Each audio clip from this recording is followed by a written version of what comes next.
just one clarification. Are you concerned that those 2 relief wells that they're drilling right now, it's supposed to be ready in August, and stop this leak, might not work?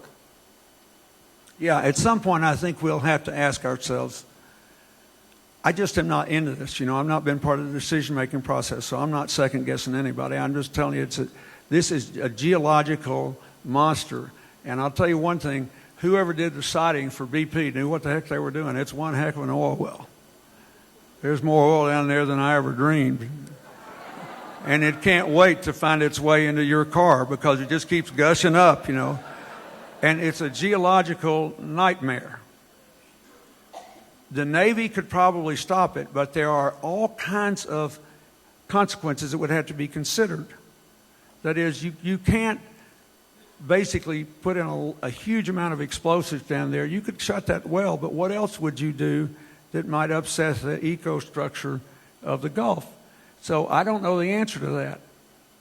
But until that happens, until he makes that decision, to the best of my knowledge, we have no tool that belongs to the federal government to shut that well down, which means we are dependent on these people that are killing themselves day and night who work for BP or for other oil companies or engineering affiliates that are working on this. And so I just like to see us calm down and work on those 3 problems I said, and which is great. Interestingly enough, most of the help we've been offered from other countries is designed to put out booms and do other things. One of the countries, Norway or another, has some sort of automatic sort of wing that comes off the ship and scrapes up oil that we don't have. I think we ought to get all this stuff over here and just work on solving the problem. And he's going to be plenty empathetic, and he's going to have a lot of opportunities to do it.